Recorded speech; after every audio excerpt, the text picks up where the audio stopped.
Lorsque l'on étudie, on avance. Et lorsqu'on avance, on progresse. Et forcément, dès l'instant où on progresse, eh bien on laisse des gens derrière soi. La conséquence est que nous faisons des jaloux.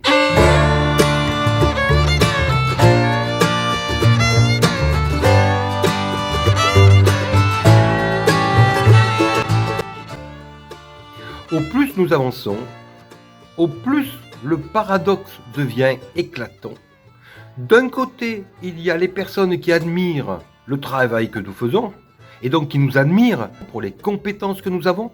Mais d'un autre côté, il y a une énorme masse de gens qui ne comprennent rien à ce que nous faisons, qui ne comprennent rien aux études qui sont effectuées, et donc qui nous jalousent et nous considèrent comme des prétentieux, comme des personnes qui se prennent pour quelque chose de supérieur, alors que nous n'avons forcément rien de supérieur. Il ne s'agit pas de supériorité, il s'agit tout simplement de connaissances, d'expérience, de savoir-faire, de savoir-être, qui sont acquis au fur et à mesure d'un travail laborieux qui s'effectue tout au long d'années d'études.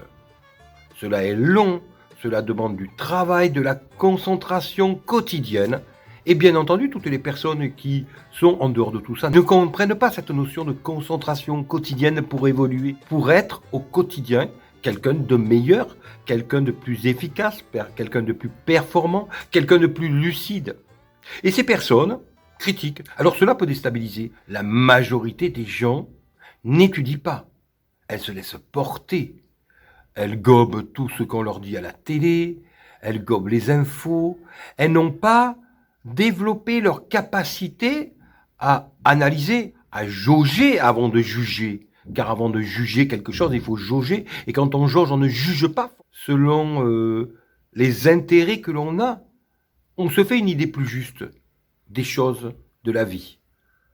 Et les personnes qui n'étudient pas, qui se contentent simplement d'avoir des ressentis, qui sont bons, bien sûr, mais qui ne se fondent sur rien, qui ne s'appuient sur rien, ne comprennent pas les personnes qui, elles, s'appuient sur leurs études, sur leur lecture, pour étayer, voire contredire des ressentis qui peuvent être justes, mais qui peuvent également être complètement faux. Toutes les personnes qui, comme moi, passent leur temps à étudier, passent leur temps à avancer, à remettre les choses en question, qui, comme moi, passent leur vie, passent leur temps à observer, à essayer de comprendre sans juger, qui essaient de sous-peser le pour et le contre de chaque chose qui interviennent au quotidien. C'est ce que l'on appelle jauger et non pas juger. Toutes les personnes qui ont cette démarche se trouvent entourés forcément de personnes, parfois dans leur famille, parfois dans leur entourage professionnel, amical, qui ne comprennent pas.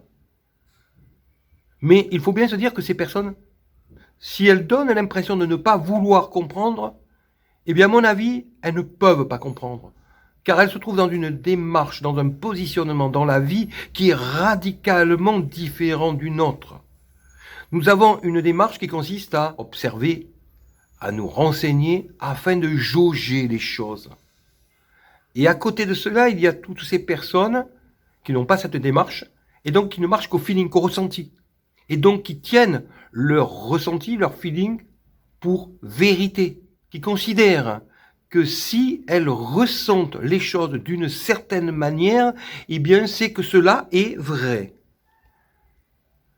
Nous nous trouvons donc confrontés à des personnes qui jugent alors que nous nous contentons de jauger en sous-pesant toujours le pour et le contre et en étant bien obligé d'admettre qu'il y a une part de vérité de chaque côté. Nous sommes en quelque sorte considérés d'un côté comme des idiots qui coupent un petit peu trop les cheveux en quatre, mais aussi des prétentieux qui croient savoir, parce que nous avons des arguments à avancer, que les autres n'ont pas.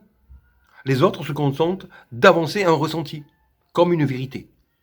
Mais pour nous, cela n'est pas suffisant. Une intuition est certes quelque chose d'intéressant, mais ce n'est qu'une intuition, qu'un ressenti. Et cela doit se fonder sur quelque chose. Et ce quelque chose, c'est ce qui suscite l'envie d'étudier, l'envie de comprendre, l'envie de ne pas dire et de ne pas croire n'importe quoi. Alors, devons-nous changer pour nous rabaisser au niveau de personnes qui n'étudient pas? Certainement pas. Je l'affirme haut et fort. Nous devons tirer les choses vers le haut et non pas les rabaisser vers le bas.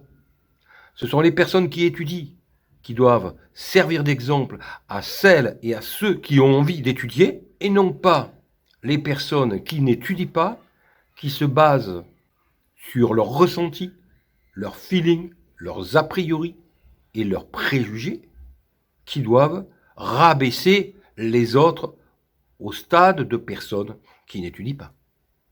Remettons les choses à leur place.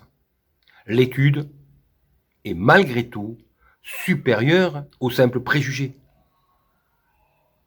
La science est supérieure aux a priori. Nous sommes certes dans une société qui souffre d'une certaine perte de valeur, mais les valeurs sont malgré tout là. Dès l'instant où nous sommes malades, nous allons voir le médecin.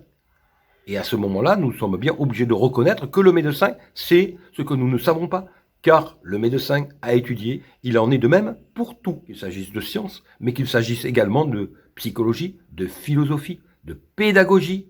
En toute chose, la personne qui a étudié aura pour étayer ses démarches et ses décisions des connaissances basées sur ses études.